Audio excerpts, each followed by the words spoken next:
Hello everyone. तो आज की क्लास में हम लोग आपके चरक संहिता का 12th जो चैप्टर है, ठीक है, वात कलक कलिय जो अध्याय है, इसके विषय में बात करेंगे। ब्रीफली अपन इस चैप्टर को देखेंगे, ठीक है, डिटेल ना जाते हुए, क्योंकि डिटेल्ड लेक्चर में इसे हमने ऑलरेडी डिस्कस कर लिया है।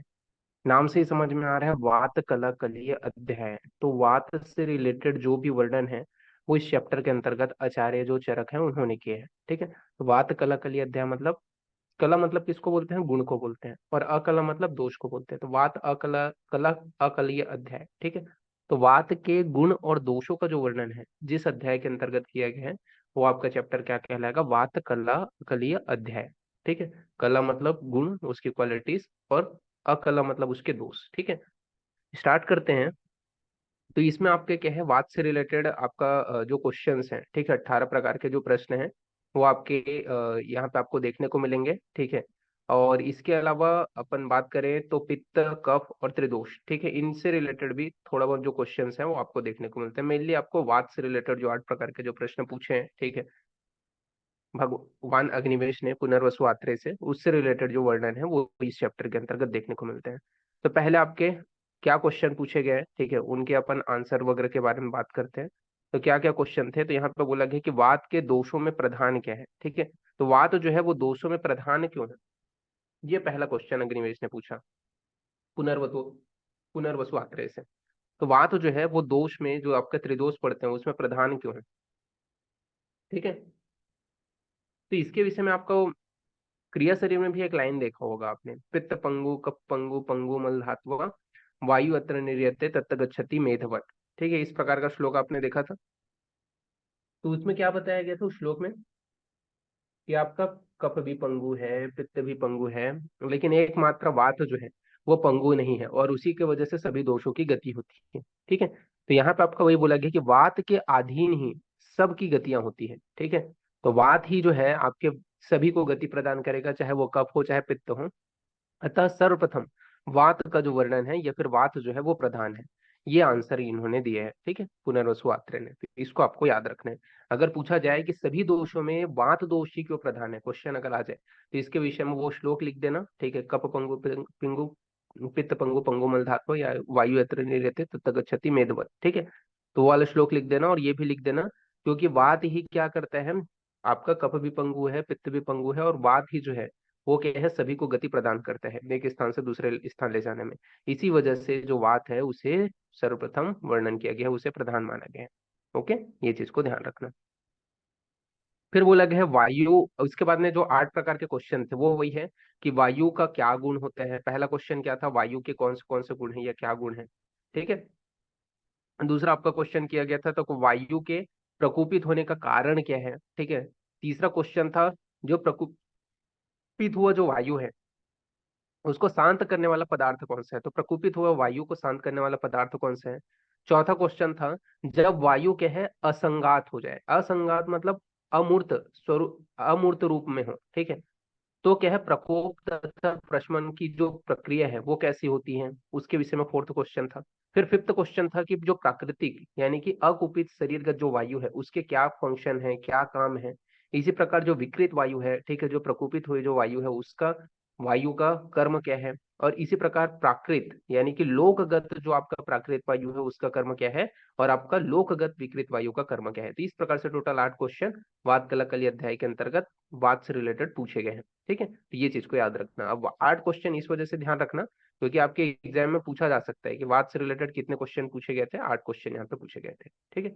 अब यहाँ पे आपका प्रश्न संख्या, ठीक है, और उसके विषय में कौन से आचार्यों ने क्या क्या उत्तर दिया है, ठीक है, वो यहाँ पे आपका बताया गया। जैसे कि पहला क्वेश्चन का जो आंसर है, ठीक है, उसको कुश ने दिया, ठीक है। दूसरा जो क्वेश्चन है उसको कुमार सिरा भारद्वाज ने दिया, ठीक है, उन्होंने क्या है गर्भ में सबसे पहले शीर का उत्पत्ति, सॉरी, इसके अलावा कंकायन ने क्या है तीसरे क्वेश्चन का आंसर दिया।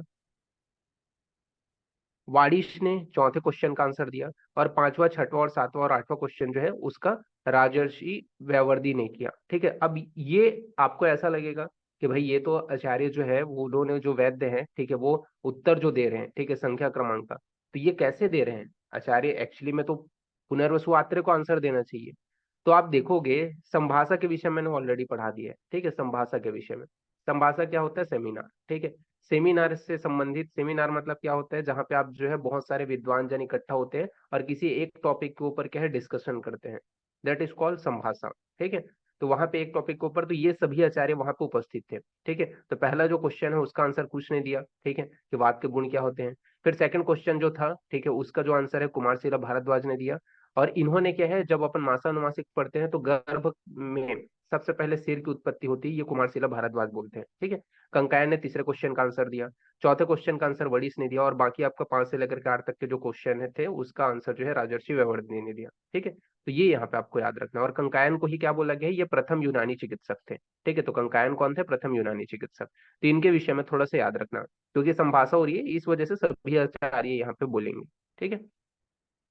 अब इसमें अपन देख लेते हैं एक एक के जो क्वेश्चंस थे उसके सभी के एक एक के आंसर भी अपन यहाँ पे डिस्कस कर लेते हैं। जैसे कि वात के क्या गुण हैं, तो वात के गुण का ये श्लोक आपको लर्न होना चाहिए, वेरी वेरी मोस्ट इंपॉर्टेंट श्लोक है, ठीक है। क्या बोला गया है, रुक्ष लघु शीत दारुण खर विशद सड़ीम वात गुणा भवंती, ठीक है। तो यहाँ पे ये बोला गया है कि जो वात है उसके 6 गुण कौन से हैं, तो रुक्ष होता है, ठीक है, यानी कि ड्राइनेस उत्पन्न करता है। लघु होता है मतलब लाइटनेस लाता है, ठीक है। शीत होता है, इसके अलावा दारुण होता है, खर होते हैं, और विशद होते हैं। ये जो 6 गुण हैं वो वात के गुण यहाँ पे बताए गए हैं, ठीक है। तो वात के जो गुण हैं इसके विषय में किसने बताया था, तो कुश ने बताया था। और इन्होंने क्या है वात के कितने गुण बताए हैं, 6 गुण बताए हैं। उनका श्लोक क्या था, रुक्ष लघु शीत दारुण खर विशद सड़मेय वात गुण भवंती, ठीक है। तो ये श्लोक याद कर लो तो अच्छी बात है, अदरवाइज इसके हिंदी भी याद रखोगे तो भी आपके एग्जाम में चलेगा, ठीक है। कि वात के 6 गुण कौन से हैं, तो रुक्ष लघु शीत दारुण खर विशद, ये 6 गुण हैं। और इसके विषय में कुश ने बताया था, ठीक है, जो आचार्य कुश थे उन्होंने बताया था।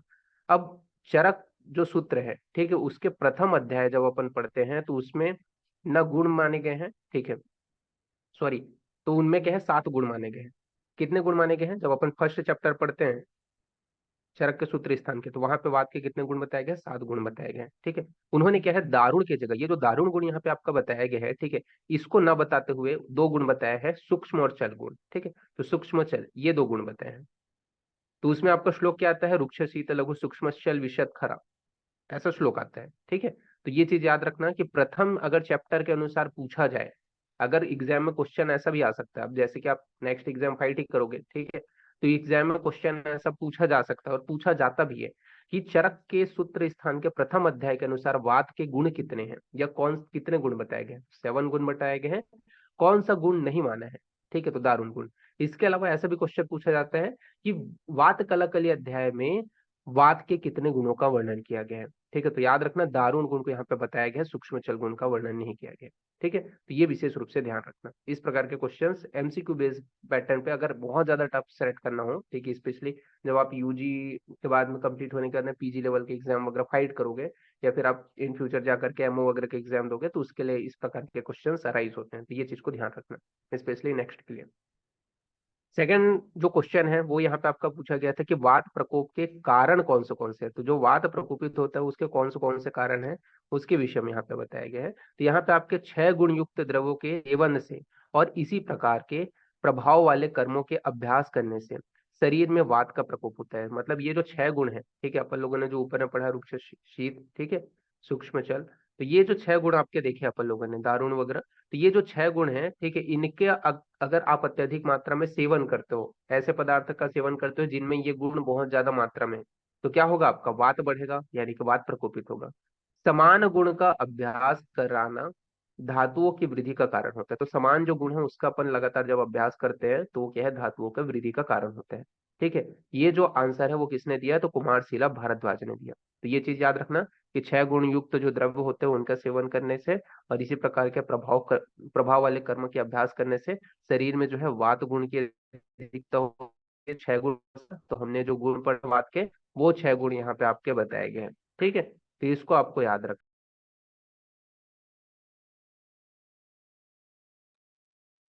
तो यहाँ पे अपन बात कर रहे थे, ठीक है, तो ये बात के प्रकोप के कारण के विषय में आपको समझ में आ गया, क्या कारण थे, ठीक है।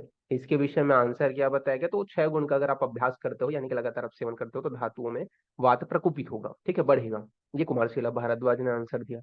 फिर थर्ड नंबर का जो क्वेश्चन था उसमें बोला गया है कि वात के समन यानी कि प्रशमन का कारण क्या है, वो यहाँ पे आपका बोला गया। तो वात का समन यानी कि प्रशमन का कारण के विषय में बताया गया है। इन्हीं जो 6 गुण हैं, ठीक है, जो आपके रुक्ष आदि हैं, इसके अपोजिट यानी कि विपरीत द्रव्य, ठीक है, विपरीत प्रभाव वाले जो द्रव्य है उनका अगर आप सेवन करोगे तो वायु का शमन होता है। तो ये जो 6 गुण बताए गए हैं इनके विपरीत, ठीक है, इनके अपोजिट प्रभाव वाले अगर आप द्रव्यों का सेवन करते हो तो क्या होगा, वात का शमन होगा। ये यहाँ पे बताया गया है। क्योंकि क्या है, प्रकोपित करने वाले कारणों से, विपरीत कारण वाले द्रव्य तथा कर्मों से धातुओं की शांति होती है। तो ये बोला गया है कि क्योंकि क्या होता है, प्रकोपित करने वाले कारणों से तथा विपरीत कारण वाले जो द्रव्य होते हैं, जैसे अपोजिट गुण है, ठीक है, तो उसका अपन सेवन करेंगे तो क्या होगा, वात का शमन होगा, कम हो जाएगा। ठीक है, इसका आंसर किसने दिया, कंकायन ने दिया। तो ये चीज को भी याद रखना। ठीक है, फिर नेक्स्ट क्वेश्चन था आपका, लोकगत जो वायु है वो संसार में, मतलब लोकगत वायु किसको बोलेंगे, तो लोकगत जो वायु होगा वो संसार में जो वायु होता है उसे अपन लोकगत वायु होंगे। ठीक है, वो अगर प्राकृत अवस्था में है या विकृत अवस्था में तो उसके क्या गुण है।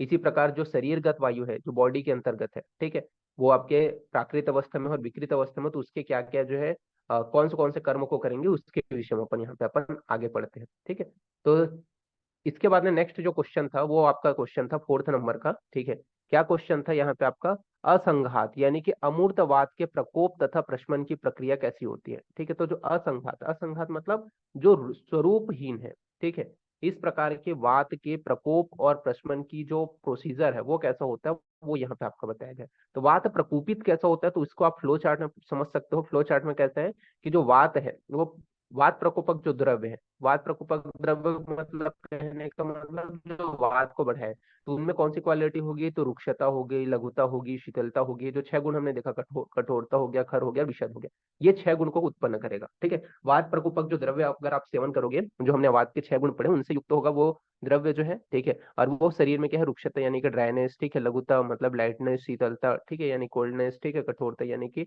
आपके एक प्रकार का स्टीफनेस हो गया, खरता हो गया, विषता हो गया, इस प्रकार को उत्पन्न करेगा। और ये शरीरगत जो वायु है वो क्या करेगा, उसको कुपित करेगा। तो शरीरगत जो वायु है उसको कुपित करके क्या करेगा, वो अपने आश्रय बना लेते हैं। ठीक है, तो वायु क्या करेगा, शरीर में अपने आश्रय, आश्रय मतलब स्थान बना लेगा। इस प्रकार से शरीर में क्या है, वात प्रकोपित होगा। अगेन इसको समझो कि वात जो है वो कैसे प्रकोपित हो रहा है। तो वात प्रकोपक द्रव्य का सेवन किया, उसकी वजह से जो वात के गुण है, ठीक है, 6 गुण, रुक्ष, लघु, शीत, कठोर, खर और विषद, ये जो है बढ़ जाते हैं या उत्पन्न हो जाते हैं, जिसकी वजह से शरीर का जो वायु है, ठीक है, वो उसका जो गुण है, ठीक है, उसमें थोड़ी विकृति आ जाती है या फिर वो जो है बहुत ज्यादा प्रकोपित हो जाएगा। और वायु क्या करेगा, अपने शरीर में आकर के आश्रय बना लेगा। ठीक है, तो वात इस प्रकार से प्रकोपित होगा।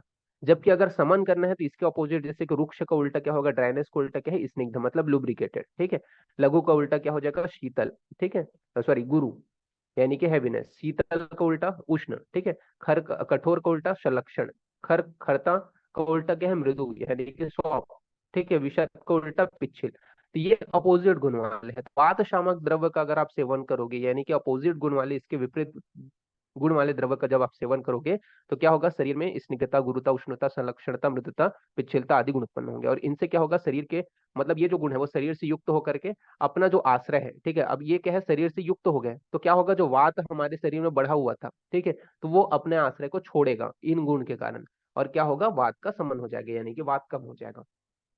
तो ये चीज आपको याद रखना है। ठीक है, इस प्रकार से यहाँ पे आपका बताया गया है। और नेक्स्ट अपन आगे बढ़ते हैं फिर। अब यहाँ पे आपका फिफ्थ जो क्वेश्चन था इसमें आपका बताया गया था कि जो आपका प्राकृतिक जो शरीरगत जो वायु है उसके कर्म क्या है। तो प्राकृतिक शरीरगत जो वायु है उसके कर्म के विषय में यहाँ पे क्वेश्चन था। इसके विषय में क्या आंसर बताया गया है, तो प्राकृतिक जो शरीरगत जो वायु होते हैं वो क्या करता है, जो मन है उसका नियंत्रण करने का काम करता है। ठीक है, तो जो मन है जो चंचल है उसका नियंत्रण करेगा। इसके अलावा प्रणयन करता है। साथ ही साथ जो इंद्रिया होता है वो उसको अपने अपने विषय को ग्रहण करने में सहायता प्रदान करता है। यानी कि प्राकृतिक जो शरीर का जो वायु होता है उसकी सहायता से अपन जो चीजें हैं उनका ज्ञान कर सकते हैं। जैसे कि मैं जो बोल रहा हूँ वो आपको अगर समझ में आ रहा है, आप देख पा रहे हो, ठीक है, तो क्या है, इंद्रियों का विषय के साथ में संयोग हो रहा है तभी आप ये कर पा रहे हो। ये जो गुण है वो क्या है, प्राकृतिक वायु का है। फिर वाणी की प्रवृत्ति होती है, यानी कि जो मैं बोल भी पा रहा हूँ, ठीक है, जो आप सुन पा रहे हो, जो मैं बोल पा रहा हूँ, वो भी क्या है, प्रवृत्ति जो है, यानी कि जो मेरे वाइस जो निकल रहा है वो भी क्या है, आपके प्राकृतिक वायु के कर्म के अंतर्गत ही आता है। इसके अलावा स्पर्श का जो ज्ञान होता है वो भी क्या है आपका प्राकृतिक वायु के कर्म के अंतर्गत आते हैं। कान तथा त्वचा का निर्माण जो होता है, ठीक है, तथा शरीर में हर्ष व उत्साह जो होता है वो भी आपके प्राकृतिक वायु के कर्म के अंतर्गत बताए गए हैं। तो इसको आपको याद रखना है कि मन का नियंत्रण करना, प्रणयन करना, जो इंद्रियां होते हैं उसको अपने अपने विषयों के साथ में ग्रहण करने में सहायता करना, वाणी की प्रवृत्ति का होना, स्पर्श ज्ञान होना, कान त्वचा का निर्माण तथा शरीर में हर्ष, ठीक है, यानी कि एक प्रकार की खुशी, ठीक है, उत्साह है, एनर्जी, ठीक है, ये सभी जो है आपके प्राकृतिक वायु के कर्म के अंतर्गत आ गए हैं। अब बात करते हैं विकृत हुआ जो शरीरगत वायु है उसके क्या क्या कर्म बताए गए, उसको भी अपन यहाँ पे देख लेते हैं। तो विकृत हुआ जो शरीरगत वायु है उसके कर्म के विषय में यहाँ पे आपका बताया गया है। जो विकृत हुआ शरीरगत वायु है उसके कर्म के विषय में बताते हुए यहाँ पे मैं पहले पासवर्ड आप लोग को बता देता हूँ। इस नोट्स का जो पासवर्ड रहेगा वो रहेगा आपका C12VT, ठीक है, C12VT, इससे ये पीडीएफ आपको ओपन हो जाएगा। तो विकृत जो आपका वायु है उसके कर्म के विषय में बताया गया है कि यहाँ जो है बल, वर्ण, सुख तथा आयु का नाश करता है। अब विकृत हुए हैं तो प्राकृतिक था तो अच्छी चीजों को बढ़ा रहा था, विकृत हो गया, ठीक है, यानी कि कुपित हो गया तो शरीर के चीजों को नाश कर रहा है, जैसे कि शरीर का जो बल है, ठीक है, वर्ण है, ग्लोरी है, सुख है, तथा जो आयु है, एज है, उसको भी नष्ट कर देगा विकृत वायु। इसके अलावा इंद्रियों को नष्ट करता है, जो आपके शरीर के पंच इंद्रिय हैं उनको नष्ट करते हैं। मन तथा मन जो है वो दुखी हो जाता है, तो विकृत वायु के कारण क्या है, मन दुखी हो जाता है। गर्भाशय में गर्भ का विनाश हो जाता है, तो गर्भाशय में ही क्या है, गर्भ का विनाश हो जाता है। मन में क्या है, भय व शोक उत्पन्न हो जाता है, तो मन में भय व शोक उत्पन्न हो जाता है।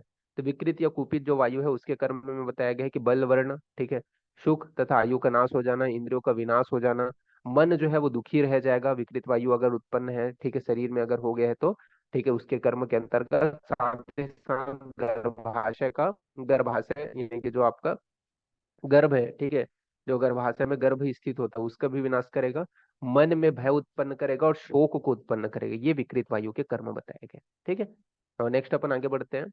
फिर बात करते हैं अपन लोग प्राकृतिक लोकगत वायु के कर्म के विषय में। तो प्राकृतिक जो लोकगत वायु है इसके क्या कर्म है, तो प्राकृतिक लोकगत वायु के कर्म में बताया गया है कि पृथ्वी को धारण करता है। क्या करता है, ये पृथ्वी को धारण करता है, ठीक है, साथ ही साथ अग्नि को प्रदीप्त करता है, तो अग्नि को प्रदीप्त करेगा, सूर्य चंद्र को गति प्रदान करेगा, तो सूर्य और चंद्रमा को गति प्रदान करता है क्योंकि ये लोक में है, ठीक है, तो पृथ्वी को धारण करेगा, साथ ही साथ अग्नि को प्रदीप्त करेगा, साथ ही साथ सूर्य और चंद्रमा को गति प्रदान करेगा, बादलों को उत्पन्न करते हैं, तो ये बादलों को उत्पन्न करेगा, साथ ही साथ वर्षा को उत्पन्न करेगा। तो ये प्राकृतिक लोकगत वायु का कर्म है। जो प्राकृतिक जो आपके लोकगत वायु है, ठीक है, जो इस संसार में है उसका वायु का कर्म है।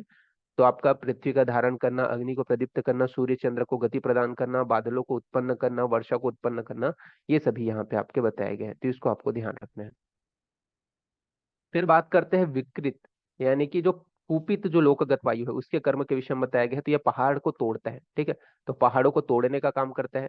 साथ ही साथ ये क्या करेगा, जो तालाब है, नदी है, उसको उल्टा बांधता है, ठीक है, तो तालाब और सॉरी, इनको क्या करेगा, तालाब और नदी को इनका क्या है, उल्टा बहना, ठीक है, बहना है ये, बांधना नहीं है, बहना है, ठीक है, तो क्या करेगा, अपोजिट डायरेक्शन में बहने लग जाएंगे। तो ये अगर कुपित हुआ लोकगत वायु तो क्या होगा, पहाड़ों को तोड़ेगा, तालाब और नदी जो है अपोजिट डायरेक्शन में बहने लगेंगे, भूमि में क्या है, कंपन होगा, यानी कि भूकंप आ जाएगा, समुद्र में जो है उत्पीड़न होगा, यानी कि उफान जो उत्पन्न होता है वो समुद्र में वो विकृत वायु के कारण होते हैं, पेड़ पौधे उखड़ जाएंगे। तो ये सभी आपके बताए गए हैं कि पहाड़ों को तोड़ने का काम, तालाब तथा नदियों का जो है उल्टा बहना, भूमि में कंपन की उत्पत्ति का होना, समुद्र में उत्पीड़न को उत्पन्न होना, पेड़ पौधे का उखड़ जाना, ये विकृत वायु के अंतर्गत बताए गए हैं, ठीक है, तो इसको आपको याद रखना है।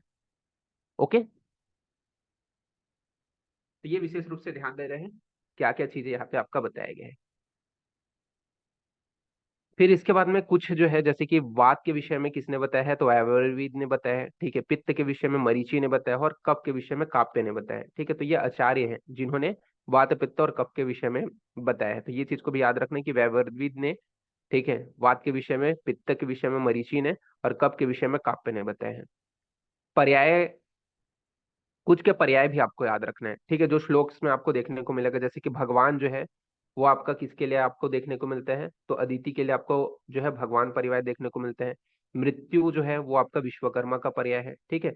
यम जो है वो विश्व रूप, ठीक है। इसके अलावा प्रजापति जो है वो विभु, ठीक है। तो ये सिनोनिम्स भी याद रखना कि भगवान किसके लिए प्रयोग किया गया है, मृत्यु किसके लिए प्रयोग किया गया है, यम किसके लिए प्रयोग किया गया है, और प्रजापति किसके लिए प्रयोग किया गया है? ठीक है, अदिति भगवान, ठीक है, विश्वकर्मा मृत्यु के लिए, विश्वरूपा यम के लिए, और प्रजापति विभू के लिए। ठीक है, तो ये आपके पर्याय को भी ध्यान रखना। ठीक है, इनसे भी आपके क्वेश्चंस अराइज हो सकते हैं एमसीक्यू बेस्ड पैटर्न में।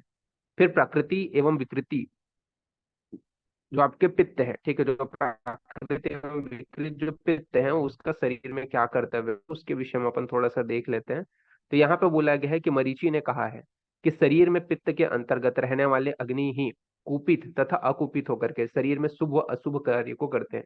तो मरीचि जो आचार्य थे, ठीक है, उन्होंने बताया है कि पित्त के अंतर्गत रहने वाली जो अग्नि है वही कुपित होकर के शरीर में शुभ व अशुभ कार्य को करते हैं।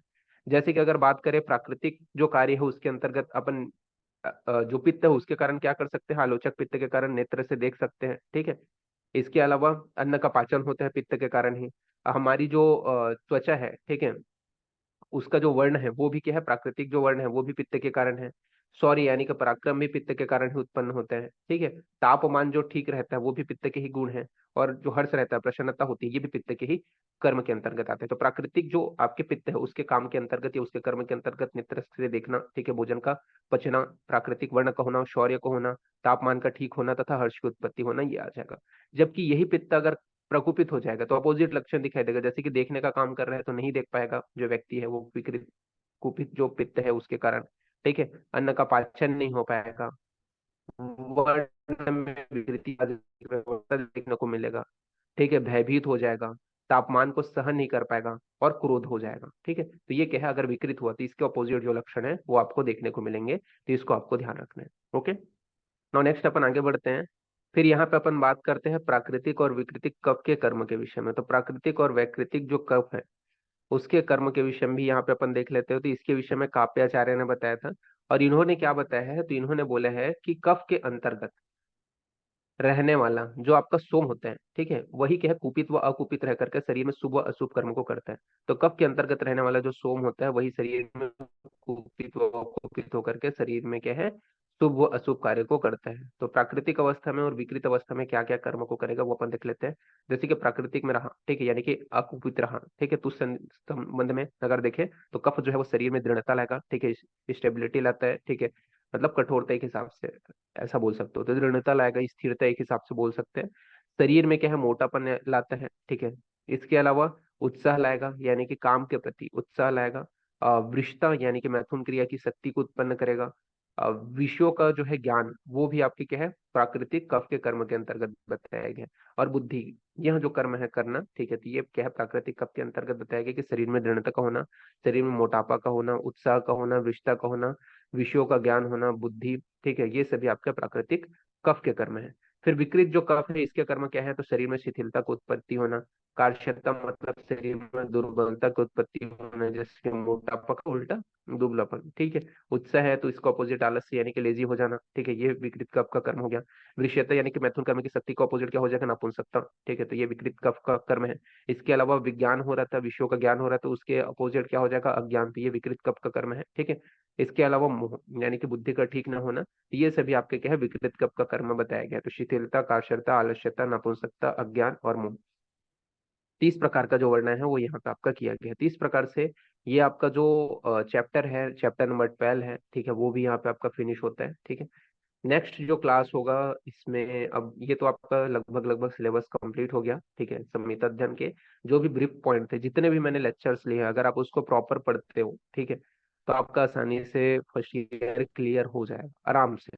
ठीक है, साथ ही साथ यहाँ पे इस लेक्चर को यहाँ पे अपन एंड करते हैं। ओके, ठीक है, तो फिर थैंक यू क्लास।